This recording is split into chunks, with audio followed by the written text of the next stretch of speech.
کہاں تک پہنچے تھے ہم لوگ؟ فَإِنْ آمَنُوا، اوپر سے یہ تھا کہ قولوا آمنا باللہ، اہل ایمان سے کہا گیا کہ تم لوگ یہ کہو کہ ہم اللہ پہ ایمان لائے اور فلاں فلاں فلاں کتابوں اور نبیوں پہ ایمان لائے، اور ہم ایمان لانے میں تفریق نہیں کرتے۔ وَإِنْ آمَنُوا بِمِثْلِ مَا آمَنْتُمْ بِهِ فَقَدِ اهْتَدَوْا وَإِنْ تَوَلَّوْا فَإِنَّمَا هُمْ فِي شِقَاقٍ فَسَيَكْفِيكَهُمُ اللَّهُ وَهُوَ السَّمِيعُ الْعَلِيمُ۔ فَإِنْ آمَنُوا، تو اگر یہ یہود و نصارہ ایمان لے آئیں، بِمِثْلِ مَا آمَنْتُمْ بِهِ، اس پر ایمان لے آئیں جس پر تم لوگ ایمان لے آئے۔ ترجمہ ہم نے کیا کیا؟ اس پر ایمان لے آئیں جس پر تم لوگ ایمان لائے۔ یہ اس لیے کیا کہ مثل کو بتا رہے ہیں، جو مثلی میں جو مثل ہے زائدۃ، یہ زائد ہے۔ تو جب زائد ہے تو مطلب یہ ہوا کہ فَإِنْ آمَنُوا بِمَا آمَنْتُمْ بِهِ۔ یہ ایک توجیہ اس کی ہے جو مفسر نے اختیار کی، اور بعض مفسرین نے اس کی دوسری توجیہ اختیار کی ہے، اور وہ یہ ہے کہ مثل کو وہ زائد نہیں مانتے بلکہ با کو زائد قرار دیتے ہیں۔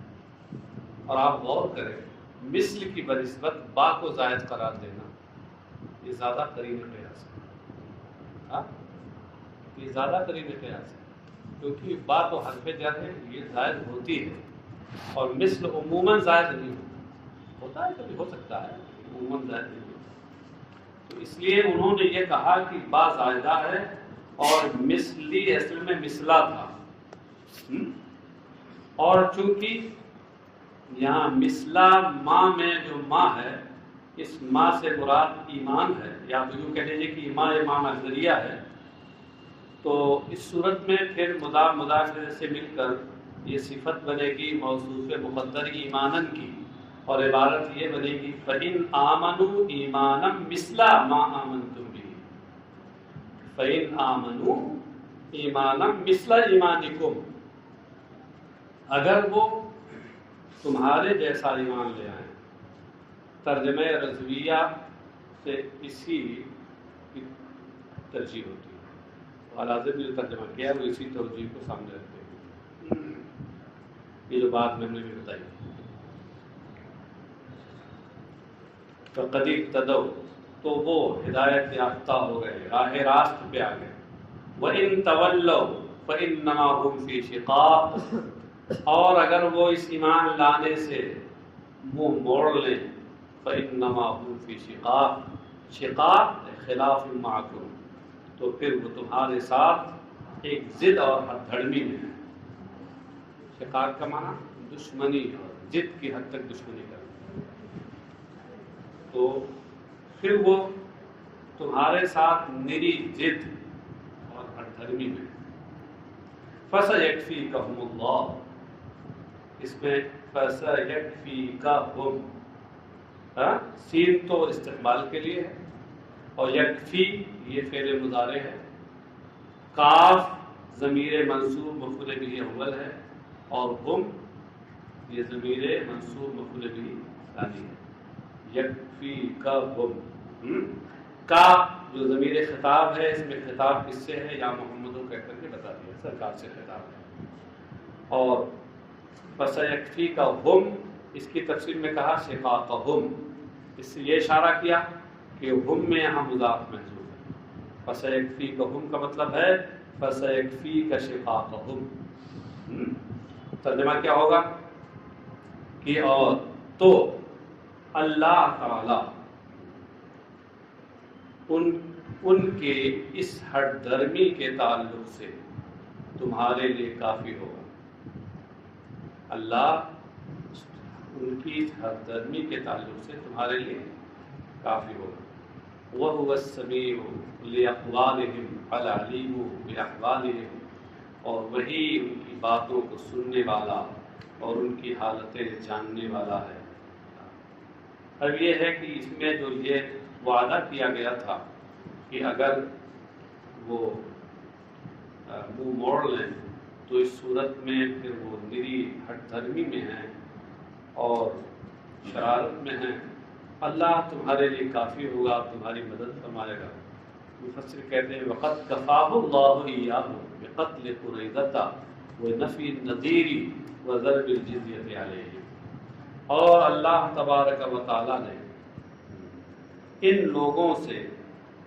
لوگوں کے تعلق سے اللہ تبارک و تعالیٰ نبی اکرم صلی اللہ علیہ وسلم کے لیے کافی ہوا، کفایت فرمائی اس نے، یعنی اپنا وعدہ گویا اس نے پورا کیا۔ انجز وعدہ، مفسر نے آپ کے محشر ہے مدد کی کچھ آپ کی، اپنا جو وعدہ کیا تھا فسیکفیکہم اللہ میں، تو اللہ نے وہ وعدہ پورا فرمایا۔ کیسے؟ بقتل قریظہ ونفی النذیر وضرب الجزیۃ علیہم، قریظہ کو قتل کر کے اور نذیر کو شہر بدر کر کے، جلا وطن کر کے، اور ان پر جزیہ مقرر کر کے۔ سن 5 ہجری میں غزوہ احزاب ہوا، غزوہ خندق، تو اس میں کفار قریش اپنی پوری طاقت، پورے لاؤ لشکر کے ساتھ یہ مدینہ پہ انہوں نے حملہ کیا۔ اس وقت نبی اکرم صلی اللہ علیہ وسلم نے تمام اہل مدینہ کو جمع کیا، اس میں یہود بھی تھے، اور کہا کہ ہمیں سب مل کر کے ان کا مقابلہ کرنا ہے۔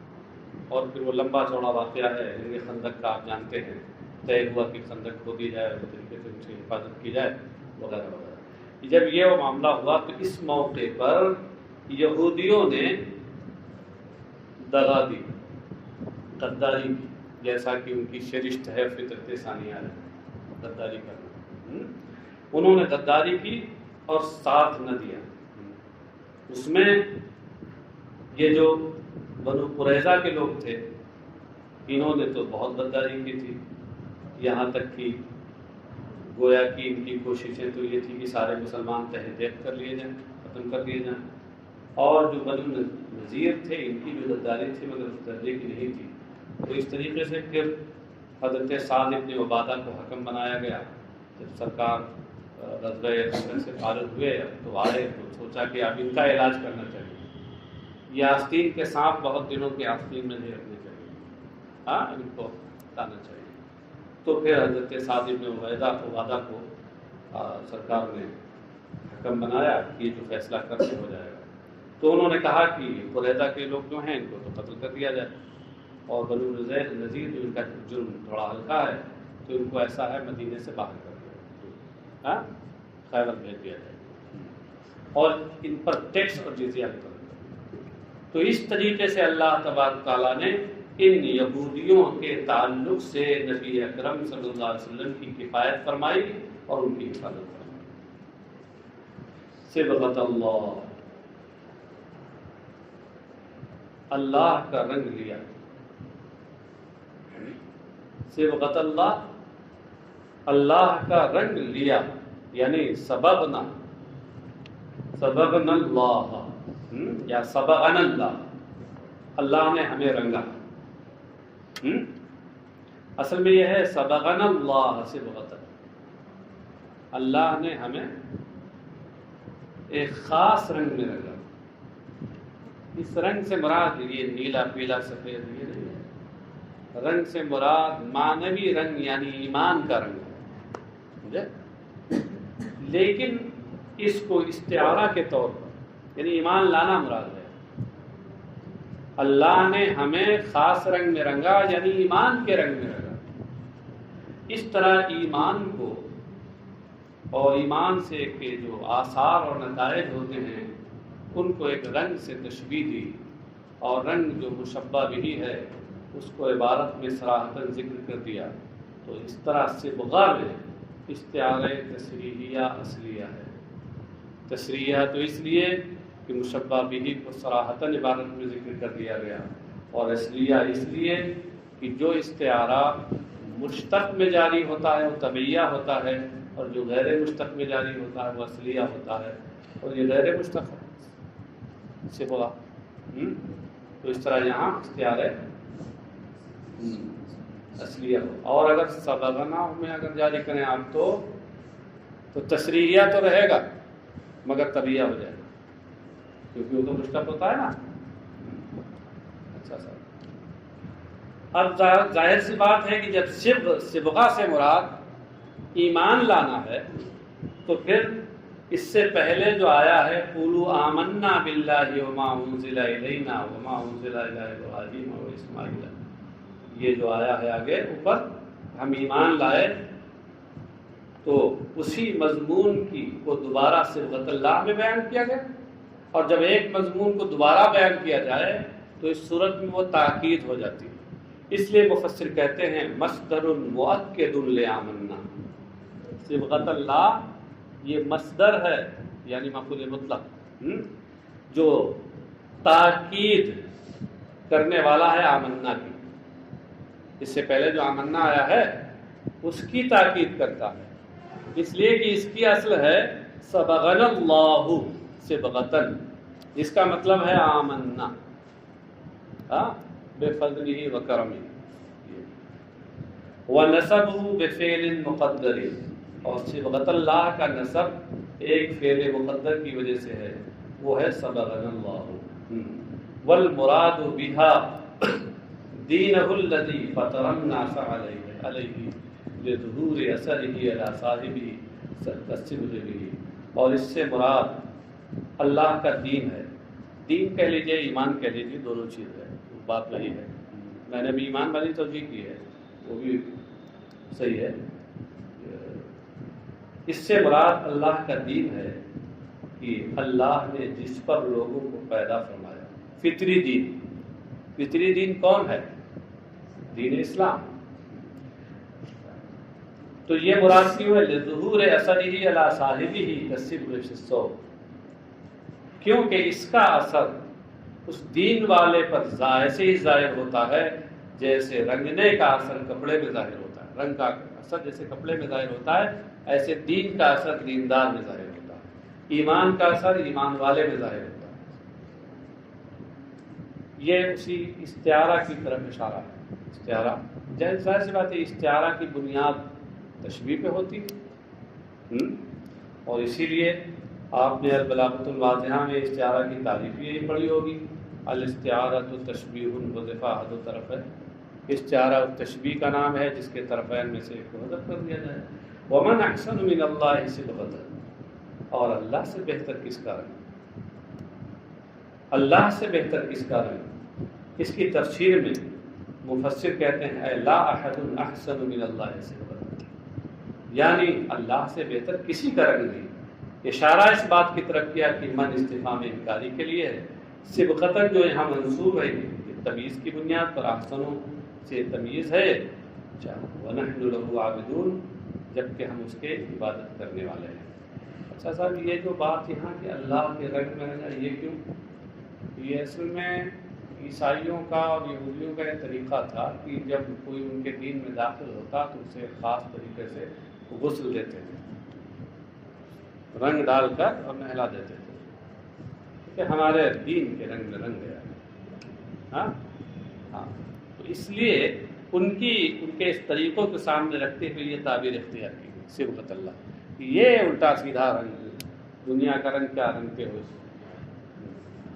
وہ رنگ رکھو جو پکا رنگ ہو، جو کبھی نہ اترے، نہ دھوپ میں اترے، نہ چھاؤں میں اترے، اور نہ زمانے کی درازیاں اسے اتار سکیں. یہ رنگ تو دھوپ میں اڑ جاتا ہے.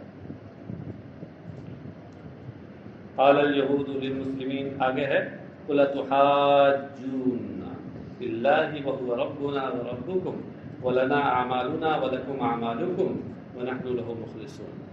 اس آیت کی شان نزول بتاتے ہوئے کہتے ہیں کہ قال الیہود للمسلمین، یہودیوں نے مسلمانوں سے کہا، نحن اہل الکتاب الاول وقبلتنا اقدم ولم یکن الانبیاء من العرب، ہم پہلی کتاب والے ہیں، یعنی ہماری کتاب پہلے ہے، تمہاری کتاب پہلے نازل ہوئی. یہودیوں نے کہا کہ ہماری کتاب توریت ہے، پہلے نازل ہوئی. قبلتنا اقدم، اور ہمارا قبلہ تمہارے قبلہ سے پہلے قدیم ہے، بیت المقدس. وَلَمْ يَكُنِ الْأَنْبِيَاءُ مِنَ الْعَرَبِ، اور انبیاء عربوں میں سے نہیں تھے، وہ تو بنو اسرائیل سے انبیاء ہوتے تھے، عرب جو بنو اسماعیل ہیں ان میں انبیاء تو نہیں ہوتے تھے۔ وَلَوْ كَانَ مُحَمَّدٌ نَبِيًّا لَكَانَ مِنَّا، اگر محمد نبی ہوتے تو ہم یہودیوں میں سے، بنو اسرائیل میں سے ہوتے۔ تو اس پر یہ آیت نازل ہوئی، آگے کی آیت فَنَزَلَ، تو یہ آیت نازل ہوئی قُلْ أَتُحَاجُّونَنَا فِي اللَّهِ وَهُوَ رَبُّنَا وَرَبُّكُمْ، ان سے آپ فرما دیجئے کہ کیا تم ہم سے حجت بازی کرتے ہو اللہ کے بارے میں، حجت بازی کرتے ہو، تخاصموننا، اللہ کے بارے میں ہم سے جھگڑتے ہو۔ محاجہ کا معنی مخاصمہ ہے، ہیلا حجت کرنا، لڑائی جھگڑا کرنا، بحث و مباحثہ کرنا۔ اللہ کے بارے میں ہم سے حجت کرتے ہو، الاصطفیٰ نبی من العرب، کہ اس نے عربوں میں سے ایک نبی منتخب فرمایا ہے، عربوں میں سے محمد صلی اللہ علیہ وسلم کو نبی منتخب کیا ہے، تو ہم سے کیوں جھگڑتے ہو تم؟ وَهُوَ رَبُّنَا وَرَبُّكُمْ، وہ ہمارا بھی رب ہے تمہارا بھی رب ہے۔ فَلَهُ أَن يَسْتَفِيَ مِنْ عِبَادِهِ مَن يَشَاءُ، جب وہ ہمارا تمہارا دونوں کا رب ہے اور ہم دونوں اس کے بندے ہیں، تو اپنے بندوں میں سے جس کا چاہے وہ انتخاب کرے۔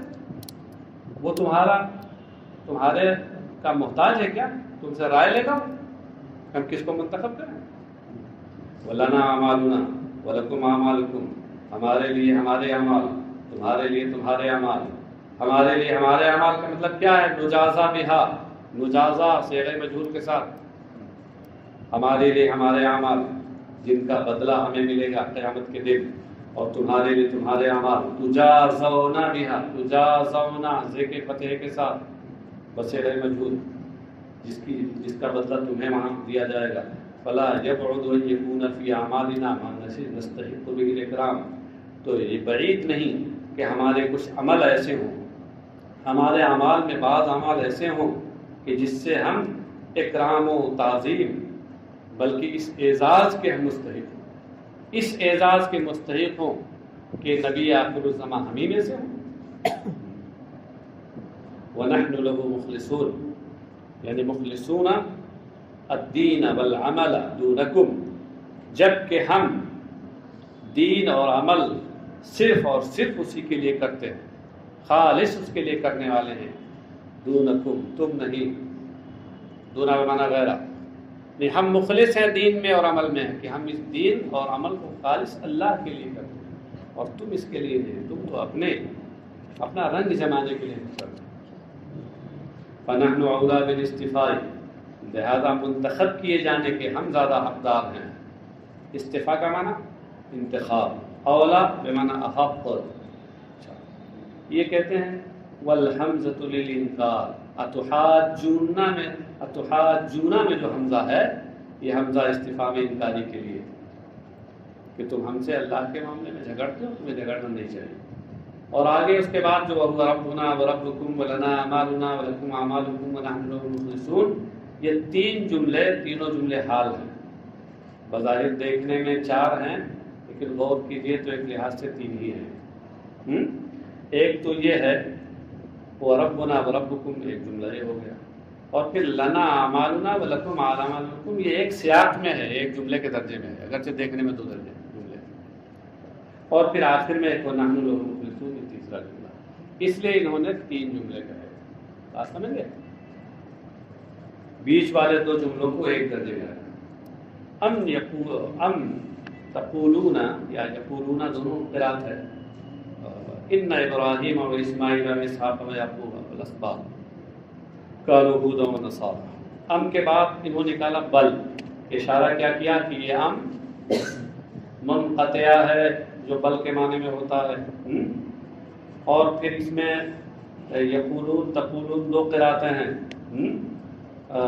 ابو عمرو اور ابن کثیر اور نافع کی قرات یا کے ساتھ ہے، بقیہ 4 کی قرات وہ تا کے ساتھ ہے۔ بلکہ وہ کہتے ہیں، بلکہ تم کہتے ہو کہ یقیناً ابراہیم، اسماعیل، اسحاق، یعقوب اور ان کی اولادیں یہ یہودی اور یا عیسائی تھے، یعنی یہودی کہتے ہیں کہ یہودی تھے، عیسائی کہتے ہیں کہ عیسائی تھے۔ قل لہم انتم اعلم ام اللہ، آپ ان سے فرما دیجئے کہ تم زیادہ علم والے ہو یا اللہ، تم زیادہ جانکار ہو یا اللہ، یعنی اللہ عالم، مطلب کیا ہے؟ کھلی بات ہے کہ اللہ زیادہ جانکار ہے، اللہ زیادہ علم رکھتا ہے۔ وقد برأ منهما ابراہیم بقوله ما كان ابراہیم یہودی ولا نصرانیا فالمذکورون معه تبع له، کہتے ہیں اور اللہ تبارک و تعالیٰ نے ابراہیم کو ان دونوں سے بری قرار دیا، پاک قرار دیا، یہ ارشاد فرما کر کہ ما کان ابراہیم یہودی ولا نصرانی، کہ ابراہیم نہ یہودی تھے نہ عیسائی تھے، تو دونوں سے ان کو بری اور ان کی برات کر دی، پاک قرار دے دیا، یہودیت سے بھی پاک، نصرانیت سے بھی پاک۔ تو یہ حضرت ابراہیم کے بارے میں اللہ تبارک تعالیٰ نے یہ تبریہ فرمایا، لیکن اور جو بعد میں ان کے بارے میں تو تبریہ نہیں فرمایا، کہتے ہیں والمذکورون معہ تبع لہ، اور ان کے ساتھ اور جن لوگوں کا ذکر ہوا ہے وہ انہی کے تابع ہیں، یعنی پہلے تو حضرت ابراہیم اور اس کے بعد ان کے واسطے سے ان کی جو اولادیں انبیاء ہیں ان کو، اور ان کے واسطے سے پھر ان کی جو اولادیں راہ حق پر ہیں۔ ومن اظلم ممن کتم شہادۃ عنده من اللہ وما اللہ بغافل عما تعملون، اور اس سے بڑھ کر ظالم کون جو اللہ کی اس گواہی کو چھپائے، جو گواہی اس کے پاس ہے، اس کے پاس ہے کا مطلب کیا ہے؟ اس کے علم میں ہے، ہاں اس کے اعتقاد میں ہے، اس کے علم میں۔ من کتما یعنی اخفا، کتما کا معنی بتا دیا، اخفا من الناس، یعنی اس سے بڑھ کر ظالم کون ہے جو لوگوں سے اس گواہی کو چھپائے کہ جو گواہی اس کے پاس اللہ کی جانب سے۔ یہ کائناتاً نکال کر ہی بتایا کہ من جاردہ اپنے مجرور سے مجرور سے مل کر کے اور کائنہ سے متعلق ہو کر ظرف مستقر ہو کر کے، اور پھر یہ صفت ہے شہادت کی۔ اے لا احد اظلم منہ، یہ کیا بتایا کہ من اظلم من استفہام انکاری کے لیے نفی کے معنی میں ہے، یعنی اس سے بڑھ کر ظالم کوئی نہیں۔ وهم اليهود كتموا شهادة الله في التوراة لإبراہیم بالحنیفیہ، اور یہ یہودی ہیں جنہوں نے توریت میں حضرت ابراہیم کے لیے دین حنیف یعنی دین اسلام پر ہونے کی کے تعلق سے جو اللہ کی گواہی تھی اس کو چھپایا۔ توریت میں جو حضرت ابراہیم کے تعلق سے اللہ کی جانب سے یہ گواہی تھی کہ ابراہیم دین حنیف پر ہیں، دین اسلام پر، اس کو چھپایا لوگ، تو ان سے بڑھ کے ظالم کون؟ کوئی نہیں۔ وما اللہ بغافل عما تعملون، اور تم جو کر رہے ہو اس سے اللہ غافل نہیں ہے، بے خبر نہیں ہے۔ یہ ان کے لیے تحدید ہے، ہاں یہ مطلب بے خبر نہیں ہے، انجام کو پہنچو گے۔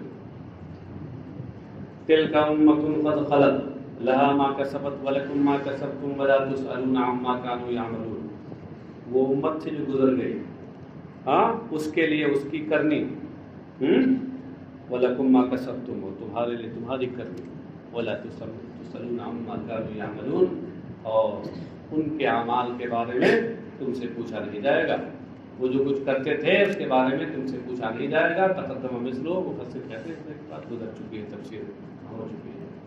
سيقول السفهاء، آج شروع کر دیجیے تاکہ یہ نہ رہے کہ اور کل شروع ہوگا۔ سيقول السفهاء من الناس ما ولاهم عن قبلتهم التي كانوا عليها قل للہ المشرق والمغرب یہدی من یشاء الی صراط مستقیم۔ جلد ہی لوگوں میں سے کچھ خفیف العقل، کچھ احمق جاہل کہیں گے، صفحاء صفی کی جمع، یہ جاہل کے معنی میں، تو صفحاء کا معنی جو حال، لغوی معنی بتا دیا۔ لوگوں میں سے کچھ جاہل اور نادان کہیں گے، نادان کون ہے؟ الیہود الناس سے کون مراد ہے؟ الیہود والمشرکین، یعنی یہودیوں اور مشرکوں میں سے کچھ نادان اور جاہل کہیں گے ما ولاہم عن قبلتہم التی کانوا علیہا، ان مسلمانوں کو کس چیز نے ان کے اس قبلہ سے پھیر دیا جس قبلہ پر یہ پہلے تھے؟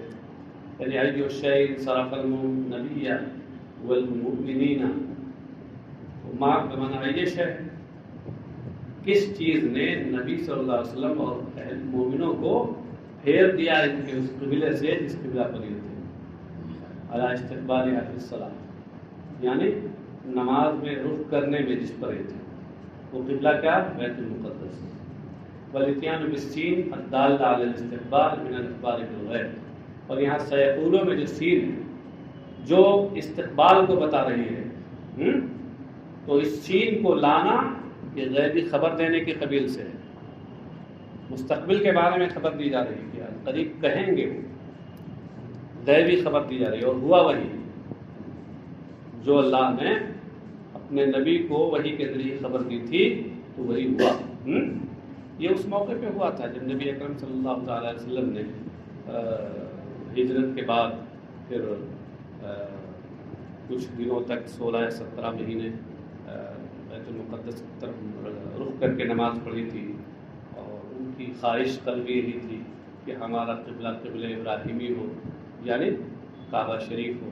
تو اللہ تبارک و تعالیٰ نے اپنے محبوب کی اس پسند کو پسند فرمایا، اور آگے آیت آ رہی ہے، حکم دے دیا کہ اسی قبلہ کی طرف رخ کر لو۔ تو عین حالت نماز میں سرکار گر گئے، اس قبلہ کی طرف رخ کر لیا، اور جو مسلمان پیچھے تھے نماز میں وہ بھی گر گئے اسی کی طرف۔